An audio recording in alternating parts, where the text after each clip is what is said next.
Reciban todos una cordial bienvenida. Hoy es el día del Señor y estamos nuevamente reunidos para celebrar a Cristo Jesús, para celebrar la grandeza de su nombre, para celebrar su fidelidad, para celebrar todas las bendiciones que ha derramado sobre nosotros. Hoy estamos empezando un nuevo mes. Son ya varios meses que llevamos en cuarentena, pero por la misericordia y la gracia de Dios, sabemos que nuestra vida está segura en sus manos. La incertidumbre no tiene por qué gobernar nuestros pensamientos, porque tenemos al Rey de Reyes y Señor de Señores, al pastor que cuida sus ovejas y que vela por nosotros, el Creador del universo que tiene cuidado de nosotros. Vamos a continuar en este día celebrando al Señor y vamos a leer su palabra en este momento para dar inicio a nuestro servicio. Quiero que vayan al Salmo 61 y me acompañen en esta lectura. Dice así el Salmo 61. Oye, oh Dios, mi clamor, a mi oración atiende. Desde el cabo de la tierra clamaré a ti cuando mi corazón desmayare. Llévame a la roca que es más alta que yo, porque tú has sido mi refugio y torre fuerte delante del enemigo. Yo habitaré en tu tabernáculo para siempre. Estaré seguro bajo la cubierta de tus alas, porque tú, oh Dios, has oído mis votos, me has dado la heredad de los que temen tu nombre. Días sobre días añadirás al rey, sus años serán como generación y generación. Estará para siempre delante de Dios. Prepara misericordia y verdad para que lo conserven. Así cantaré tu nombre para siempre, pagando mis votos cada día. David está en este salmo mostrando su completa confianza en el Señor. Dice el versículo 1, oye, oh Dios, mi clamor. Él ora a Dios y sabe que Dios va a escucharle. Y sabe que al escucharle y venir a Dios en oración, va a obtener algunos beneficios. Él dice que Dios es quien lo va a llevar a la roca que es más alta. Y allí él estará seguro, porque esta roca será su refugio. Iglesia, estamos todavía en tiempos difíciles y debemos orar como David, con esa plena confianza, sabiendo que nuestro Dios escucha nuestras oraciones y que Él siempre nos tendrá un lugar de refugio muy seguro. Vamos a orar. Amante Dios y Padre nuestro, estamos delante de ti presentándonos nuevamente en este día domingo, día del Señor. Empieza un nuevo mes, el cual presentamos delante de ti, Señor. Y pedimos, Señor, que nos lleves de tu mano, que nos lleves a la roca que es más alta que nosotros, porque tú has sido allí nuestro refugio y serás nuestra torre fuerte delante del enemigo, el enemigo del temor, el enemigo de la duda, el enemigo de la incertidumbre. Gracias, Señor, porque por medio de este salmo nos invita a tener esa plena confianza en ti, a estar seguros, como dice el versículo 4, bajo la cubierta de tus alas, porque tú nos escuchas. Oh Señor, permite, Padre, que tu iglesia pueda seguir cada día más fortalecida en la fe. Oramos, Señor, para que tú traigas en este momento paz al corazón que está en aflicción, para que traigas, Señor, el deseo de servirte, alabarte y adorarte a aquellos que su fe se ha debilitado. Padre, te pido, Señor, que tú bendigas a cada familia, miembro de esta iglesia, y a aquellos que nos escuchan también, Señor, en cada una de las necesidades y circunstancias que ellos tengan, Señor, que tu bendición esté sobre ellos. Oramos, Señor, por los hermanos que están enfermos, para que traigas, Señor, a ellos una medida de fe que les permita aún alabarte en medio de su dificultad física, Señor, y conforme a tus santos propósitos, otorgarles, Señor, el bienestar físico. Oramos, Señor, por aquellos que están en tribulación, para que en medio de esta prueba de tribulación tú también traigas tu paz, tu consuelo y tus misericordias a la vida de ellos. Que ellos también puedan decir como David: llévame a la roca que es más alta que yo, porque allí serás mi refugio. Señor, entregamos en tus manos este servicio que dedicamos a ti.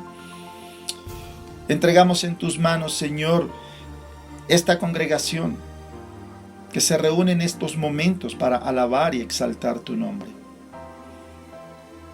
Señor, toma control, Señor, de este tiempo, y que podamos celebrar a tu nombre como una ofrenda viva, y que tú puedas recibir con agrado, Señor, este culto que de todo corazón dedicamos a ti.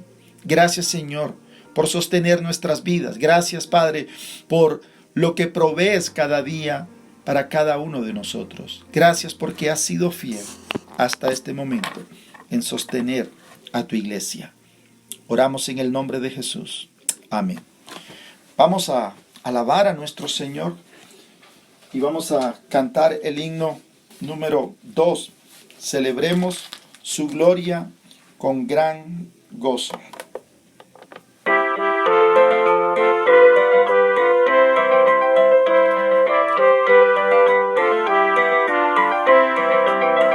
Celebremos su gloria con gran gozo, alabemos su grandeza. Dios eterno es todopoderoso, nuestro escudo y fortaleza.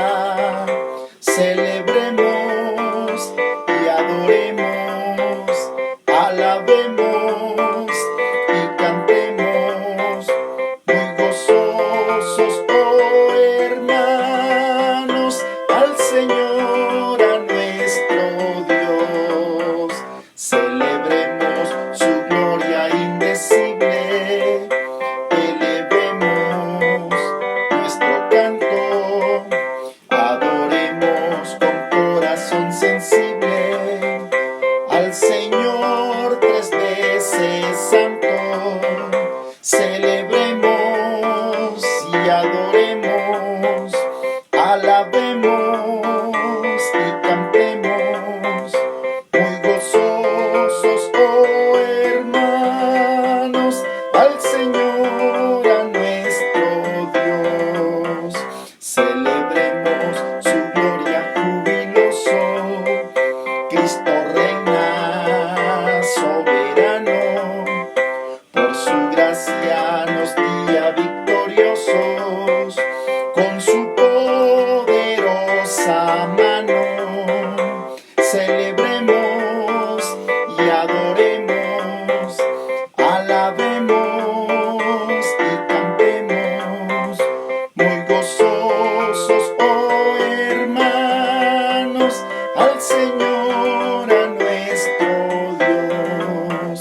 Celebremos su gloria exaltada, Jesucristo pronto viene a llevarnos su iglesia transformada a la gloria para siempre. Celebremos y adoremos, alabemos y cantemos muy gozosos, oh hermanos, al Señor, a nuestro Dios. Amén. Celebra allí en tu corazón, porque el Señor nos creó con el propósito de que cada ser humano pueda alabarle. Vamos a continuar cantando al Señor y te invito a que busques en el himnario el himno número 308, Tal como soy.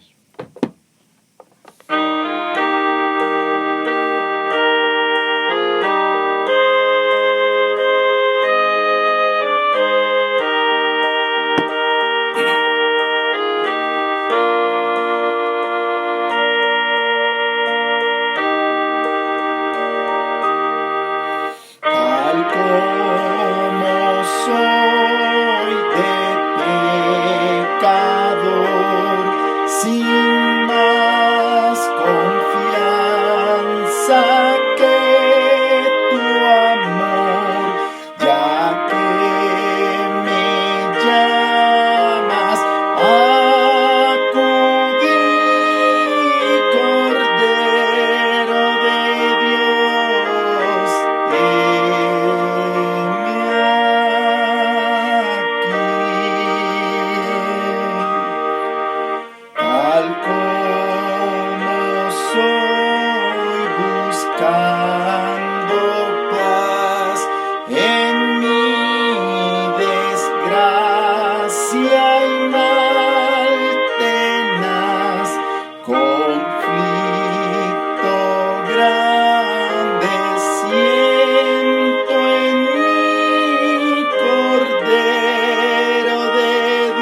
Continuamos alabando al Señor, cantando el himno 299. Por fe contemplo redención.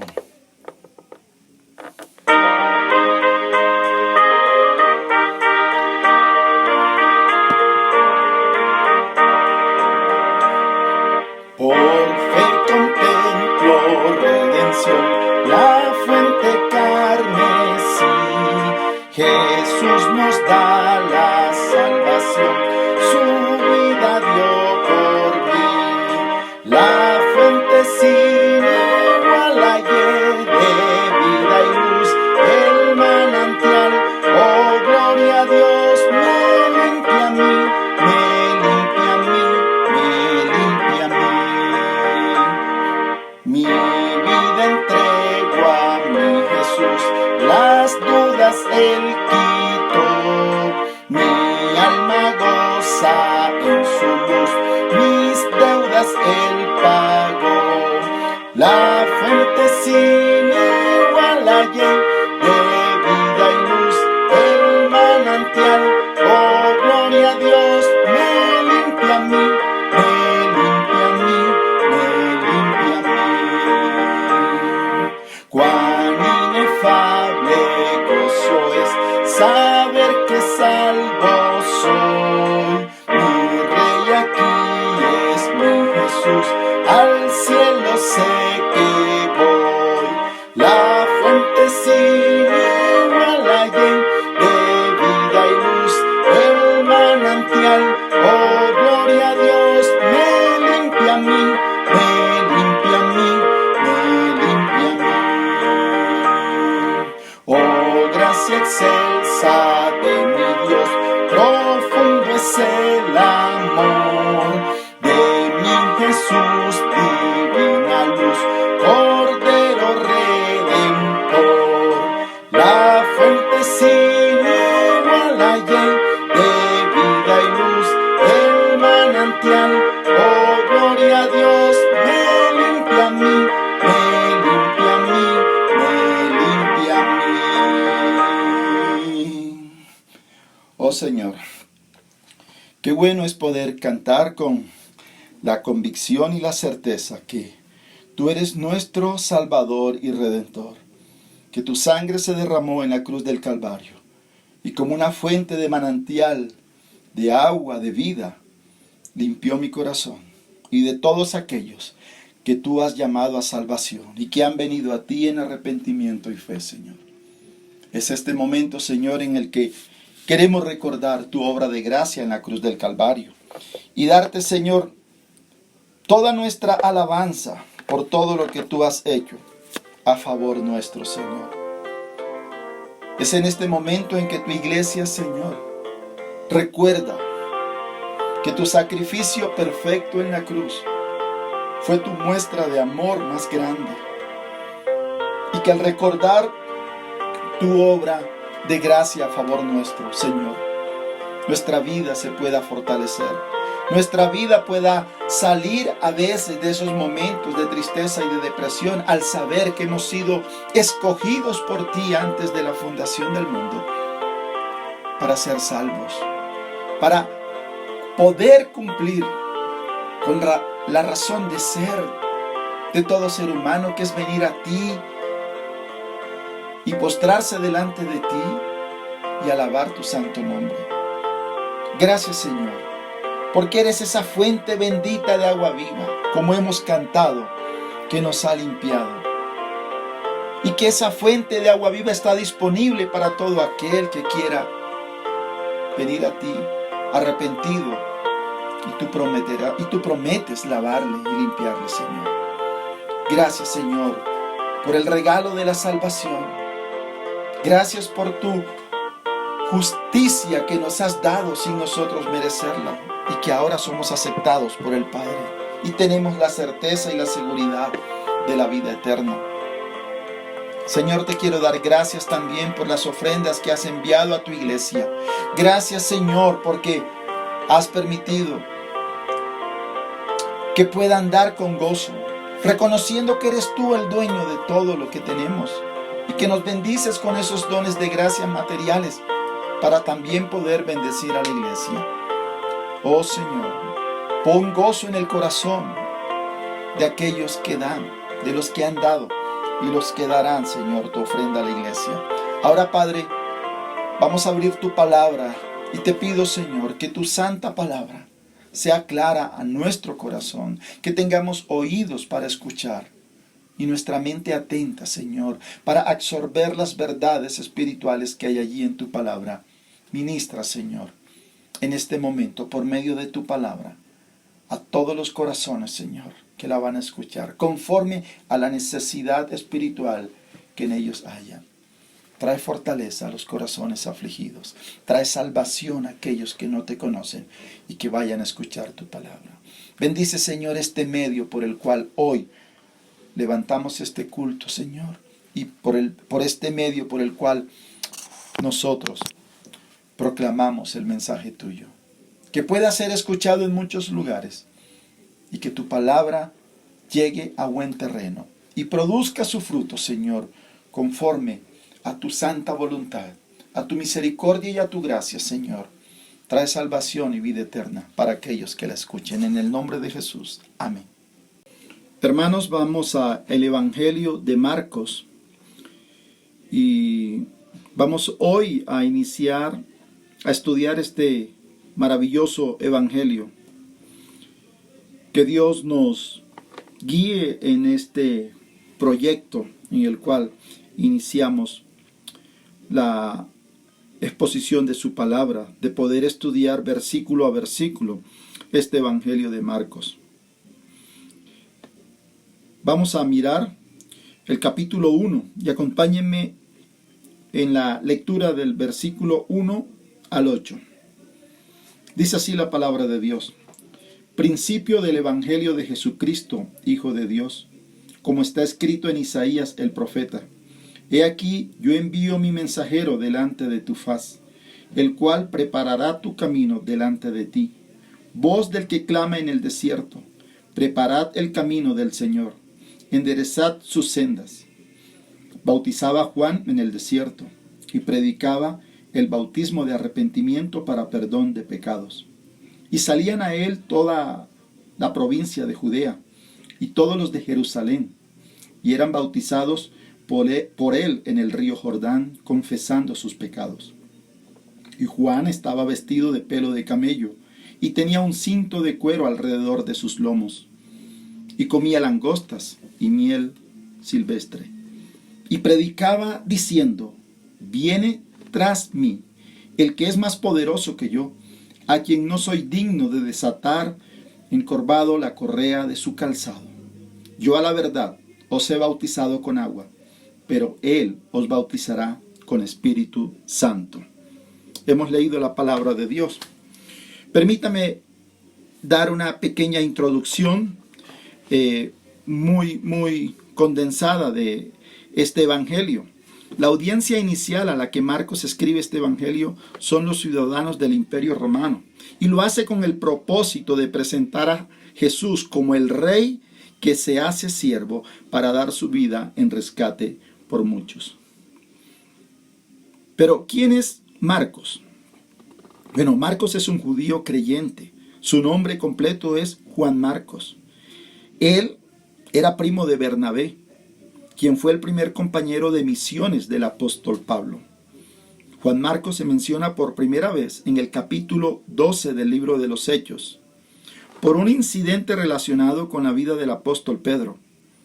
Pedro había sido encarcelado por el rey Herodes, y un grupo de creyentes, al enterarse de esto, se habían reunido en la casa de Juan Marcos para orar por Pedro. Cuando Pedro fue milagrosamente liberado por un ángel de Dios, Pedro fue a refugiarse en la casa de Juan Marcos. Y este incidente nos está mostrando el gran vínculo amistoso que había entre ellos dos. Muchos días después de este incidente, Pablo y Bernabé tomaron a Marcos para llevarlo a el primer viaje misionero a Antioquía. Y por alguna razón que no conocemos, Juan Marcos abandona el viaje. Él no va con ellos. y regresa a su casa en Jerusalén.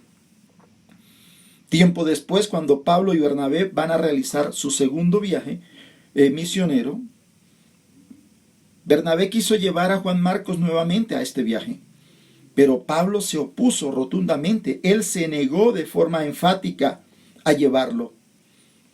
Y por lo fuerte de la diferencia de opinión y la discusión que ocurrió entre estos dos hombres, el equipo misionero se dividió en dos.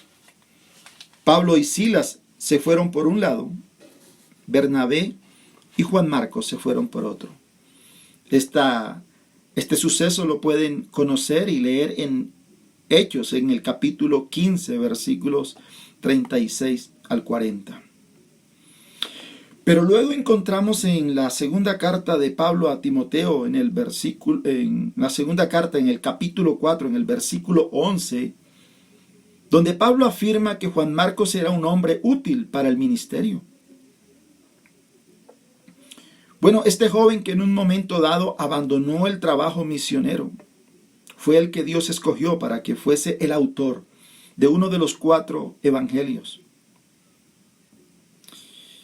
Y hermano que estás escuchando, esto debe ser un motivo de aliento para todos nosotros. Los inicios de Juan Marcos en el evangelio, en su vida cristiana, no fueron tan prometedores, no fueron los mejores. Podemos imaginar lo difícil que fue para Juan Marcos recordar ese momento de debilidad cuando él abandonó el proyecto misionero de ir con Pablo a Antioquía. O el hecho de que por su culpa el apóstol Pablo y Bernabé terminaron discutiendo al punto de que cada uno tomó por caminos distintos. Pero qué bueno es saber que Juan Marcos no se quedó paralizado, rumiando su pasado, rumiando su derrota, rumiándose su poco carácter cuando debió viajar con Pablo y Bernabé, sino que siguió desarrollando su madurez en Cristo. Siguió madurando en su carácter hasta llegar a ser el hombre que él fue. Y hoy tenemos en la Biblia uno de los relatos de la vida del Señor Jesucristo, escritos y narrados por Juan Marcos.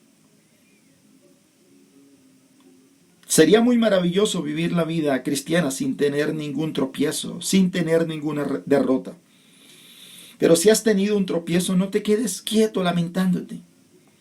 Mira lo que dice Hebreos en el capítulo 12, versículo 12. Levantad las manos caídas y las rodillas paralizadas, y haced sendas derechas para vuestros pies. Iglesia, no olvides que nuestro Dios es el Dios de toda gracia. Él tiene el poder para restaurarnos y hacernos útiles, para servirle en su reino. Así que Dios nos dejó la vida de Juan Marcos y nos dejó este evangelio para que nos sirva de estímulo y de inspiración en el andar cristiano. Bueno, ya hemos entonces, por medio de esta introducción, conocido un poco de la vida de Juan Marcos, pero te invito a que puedas profundizar más en la vida de este hombre maravilloso que Dios escogió para escribir este evangelio.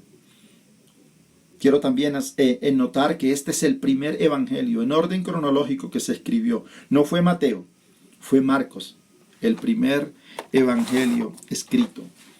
Este evangelio, como todos los evangelios, podríamos llamarlo como una biografía teológica sobre Cristo.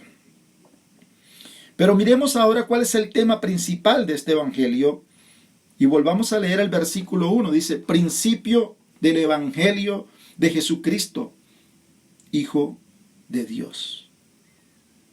Ahí está el tema del evangelio, de este evangelio. Es el evangelio de Jesucristo, Hijo de Dios.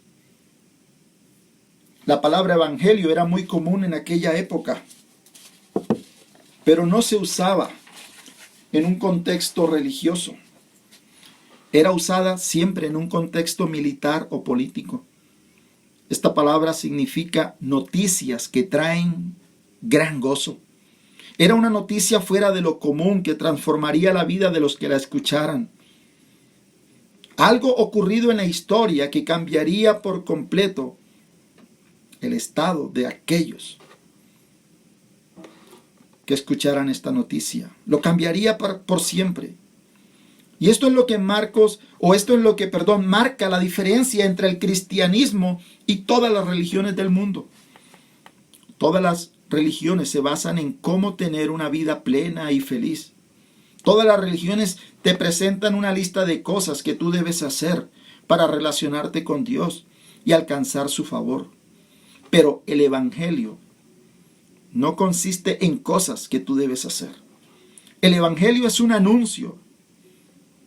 Es una noticia de lo que Dios hizo en la historia por medio de la persona de su Hijo, el Señor Jesús. Es la noticia de lo que Jesús hizo para resolver el problema más grande de la raza humana. El Evangelio es la noticia más extraordinaria. Es la noticia más transformadora que Dios mismo se introdujo en la historia humana para enderezar lo que se torció.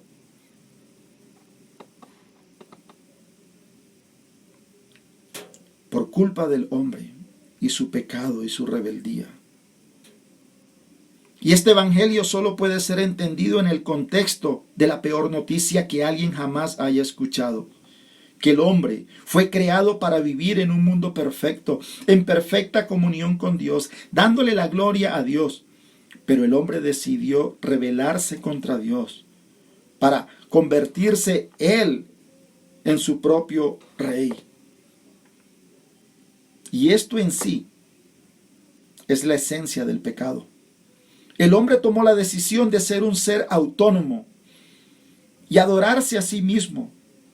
Y al tomar esta decisión, el hombre quedó atrapado en su propio egocentrismo y desgracia para su propia vida, afectando todas las demás relaciones. Alguien decía con mucha razón que no hay nada que te haga más miserable que estar sumido en ti mismo. Las personas más miserables viven diciendo cada momento cómo se sienten, cómo los tratan otros, viven probándose a sí mismos que ellos valen algo, haciendo cosas para tener una identidad y valor. Todo lo que hacen en su vida es en torno a ellos y alrededor de ellos. Y esa actitud personal hace también que el mundo sea un lugar peligroso para vivir, porque no hay nada más destructivo que el egocentrismo, los problemas familiares, las discusiones, la violencia, las guerras a nivel de naciones se inician porque todo el mundo quiere ser el centro del universo. Pero Dios decidió introducirse en la historia de este mundo para que las cosas sean mejores.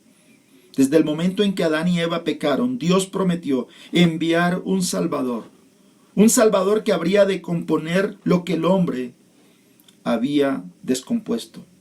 Y a partir de ese momento, los profetas del Antiguo Testamento comenzaron a anunciar la llegada de ese rey.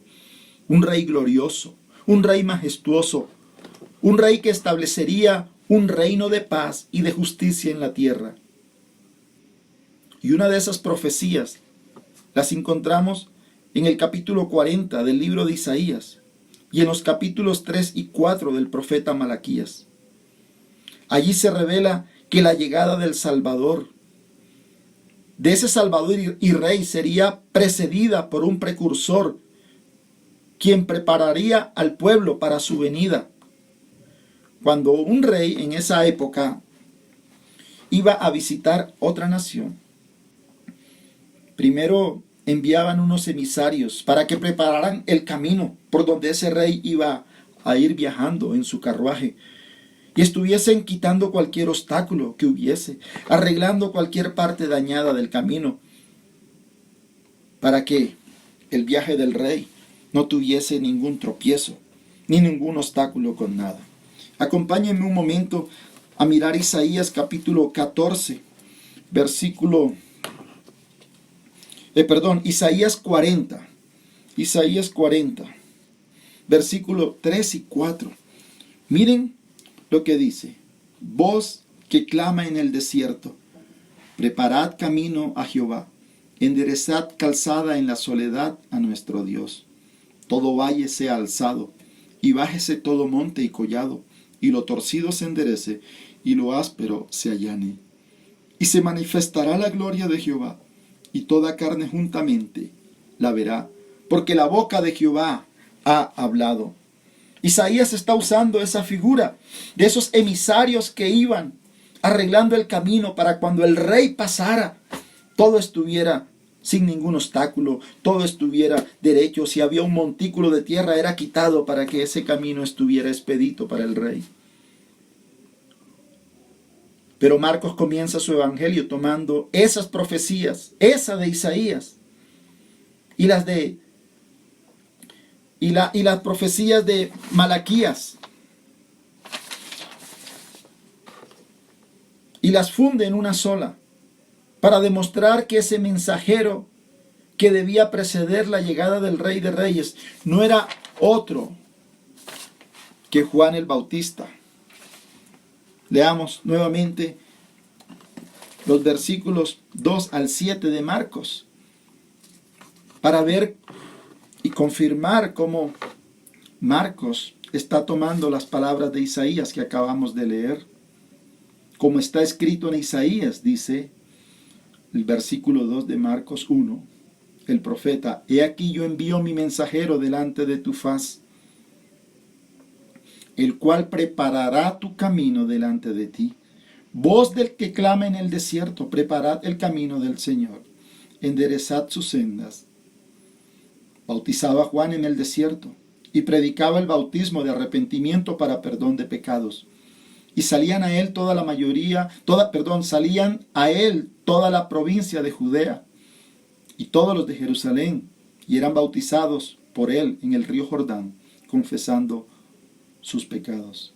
Y Juan estaba vestido de pelo de camello y tenía un cinto de cuero alrededor de sus lomos, y comía langostas silvestres.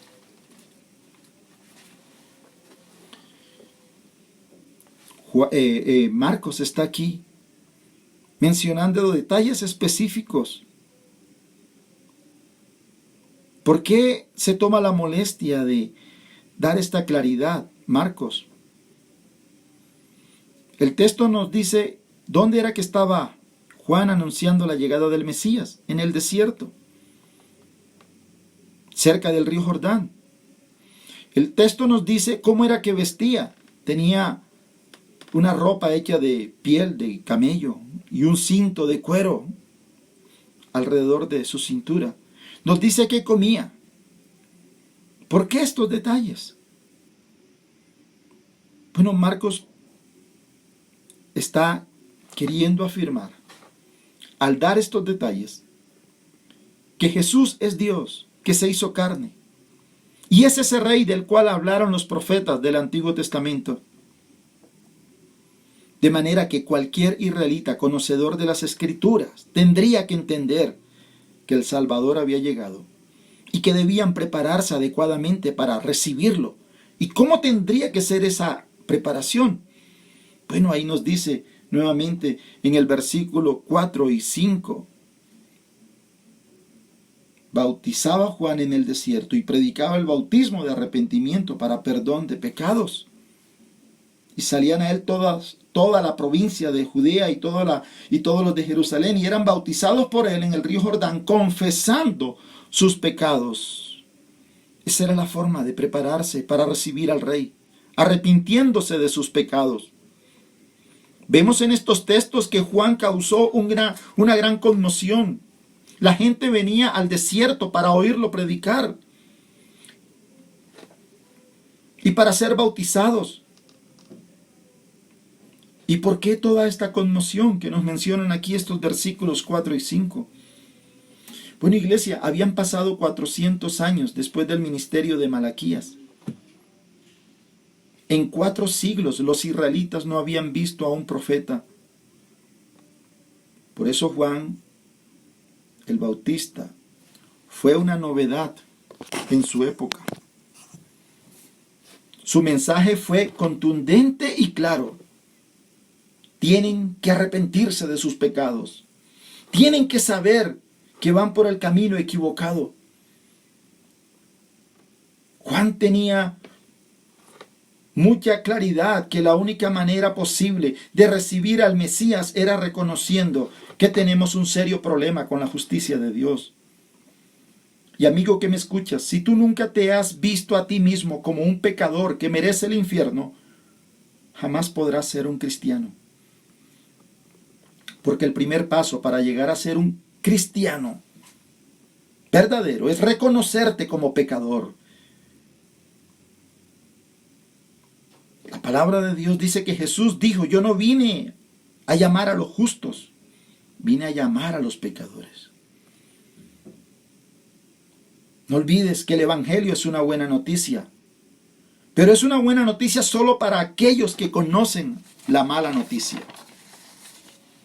Algún día, todos tendrán que presentarse delante del tribunal de Dios y dar cuenta por cada una de sus vidas. Y escucha bien, nadie en ese tribunal saldrá bien librado, a menos que haya reconocido su pecado, lo haya confesado, se haya arrepentido y haya confiado únicamente en Cristo Jesús para su salvación. Bueno, vemos también aquí que Juan tenía muy claro que él no era más que un simple precursor. Dice el versículo 7, y predicaba diciendo, viene tras mí el que es más poderoso que yo, a quien no soy digno de desatar encorvado la correa de su calzado. Yo a la verdad os he bautizado con agua, pero él os bautizará con Espíritu Santo.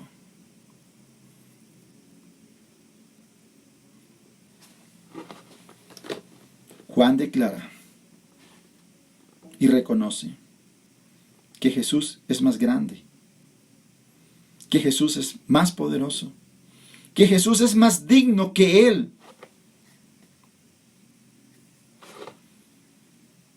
Y declara también que él solo puede bautizarlos a ellos externamente con agua, pero que Jesús es el único que puede realizar un bautizo internamente en su corazón por medio del poder del Espíritu Santo y transformar toda vida que venga a él.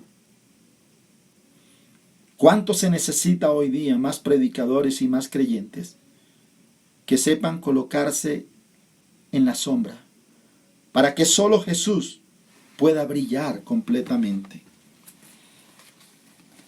Acompáñenme un momento a el Evangelio de Juan en el capítulo 1 para que miren ese carácter tan humilde de Juan, de no exaltarse a sí mismo. Juan capítulo 1 versículo 19 dice, este es el testimonio de Juan, cuando los judíos enviaron de Jerusalén sacerdotes y levitas para que le preguntasen, ¿tú quién eres? Confesó y no negó, sino que confesó, yo no soy el Cristo. Y le preguntaron, ¿qué pues? ¿Eres tú Elías? Dijo, no soy. ¿Eres tú el profeta? Y respondió, no. Le dijeron, pues ¿quién eres? Para que demos respuesta a los que nos enviaron. ¿Qué dices de ti mismo? Y él respondió, yo soy la voz de uno que clama en el desierto. Enderezad el camino del Señor, como dijo el profeta Isaías. Juan el Bautista todo el tiempo guiaba a las personas a Cristo. Él solo hablaba de Cristo. Juan llegó a ser reconocido por Jesús como el profeta más grande. Allí en Mateo, capítulo 11, versículo 11, dijo que de los nacidos de mujer no había habido un profeta más grande que Juan. ¿Por qué Jesús lo llamó así? ¿Saben? Porque él supo ocupar el lugar más bajo y se dedicó solamente a mostrarle a los hombres a Jesús. Iglesia, es así como se mide la grandeza en el reino de Dios. Bueno, no olvidemos que Marcos quiere presentar a Jesús como el rey que se hizo siervo. Adelantémonos un poquito al capítulo 10, versículo 45 de Marcos. Dice, porque el Hijo del Hombre no vino para ser servido, sino para servir y para dar su vida en rescate por muchos. Este versículo divide el Evangelio de Marcos en dos grandes temas, dos grandes secciones. Los primeros 10 capítulos, del 1 al 10, resumen los 3 años y medio del ministerio terrenal de Jesús. Y en esos capítulos, Marcos se enfoca y quiere mostrar que el siervo que vino, enviado del cielo, o que el rey, que vino enviado del cielo, vino con un carácter de siervo, a servir, a dar su vida en rescate por muchos.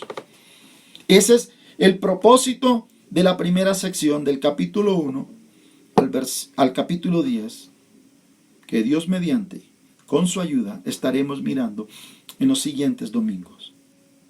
Pero del capítulo 11 al 16, allí solamente en esos restantes capítulos, en esos 5 capítulos, solo se resumen los 8 días de la vida de Jesús antes de ir a la cruz. Y Marcos se encarga de mostrar a Jesús, aquel siervo que vino a dar su vida en rescate por muchos. El gran mensaje de este evangelio es que el Rey de Reyes asumió la postura de un siervo obediente para traer salvación por medio de su muerte en la cruz. Y esa es la buena noticia que aquí se anuncia. Es así como empieza este evangelio, principio del evangelio de Jesucristo, Hijo de Dios. Podríamos parafrasearlo de esta forma: principio de las más maravillosas noticias que tratan sobre Jesucristo, el Hijo de Dios. Esa buena noticia demanda de todos nosotros una respuesta. ¿Piensas continuar con tus sueños de grandeza creyendo que eres el centro del universo? ¿O vas a reconocer tu pecado delante de Dios? Y vas a venir a Él humillado delante del Rey de Reyes y te vas a arrepentir de tus pecados. El Señor Jesús dijo: si alguno quiere venir en pos de mí, niéguese a sí mismo, tome su cruz y sígame. Tú que me escuchas, quiero decirte, Cristo Jesús no tiene 2 clases de seguidores: los que toman la cruz y los que no la toman. Cristo Jesús solo tiene una clase de seguidores. Los únicos seguidores genuinos de Cristo Jesús son aquellos que han reconocido su pecado y se han arrepentido y se han entregado completamente a Jesucristo, con todo lo que esto implica. Que el Señor traiga bendición de salvación y vida eterna, convicción de pecado y arrepentimiento a todo aquel que escuche su palabra. Dios les bendiga. Iglesia, vamos a terminar nuestro servicio en este día cantando el himno 151, Cristo, nombre glorioso. Y también quiero animarles, antes de terminar cantando este himno, que en esta semana nos pongamos a leer juiciosamente este maravilloso evangelio y que nos preparemos el próximo domingo para continuar con el estudio de la palabra de Dios basado en el evangelio de Marcos. Vamos a cantar Cristo, nombre glorioso, y en nuestro corazón cantemos con gozo, dando gracias a Dios porque pudimos un día también escuchar el mensaje como lo predicó Juan el Bautista. Arrepentíos. Y pudimos, por la fe que Cristo Jesús puso en nuestro corazón, venir a Él en arrepentimiento y fe. Podemos hoy entonces cantarle a Él, que Él es el nombre más glorioso, porque por Él y por medio de Él, esa gran noticia cambió por completo nuestras vidas.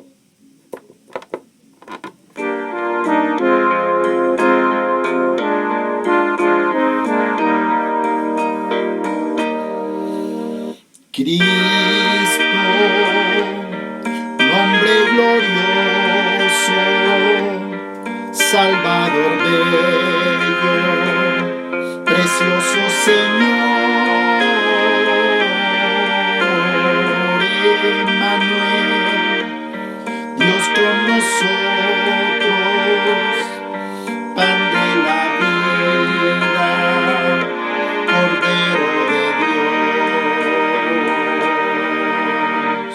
Cristo, nombre glorioso, Alfa y Omega, eterno yo soy, Creador, omnipotente, Rey de los siglos, el gran vencedor. Gracias, Señor, por ser nuestro Creador, por ser el Rey de los siglos, porque tú eres el gran vencedor. Pero gracias sobre todo porque eres Emmanuel, Dios con nosotros. Eres el que nos ha dado el precioso don de la vida eterna. Iglesia, estamos despedidos. Reciban un caluroso abrazo virtual para todos ustedes, para aquellas personas que nos escuchen también. Que Dios les bendiga en este mes, que su gracia y su paz estén con todos nosotros, hoy y siempre.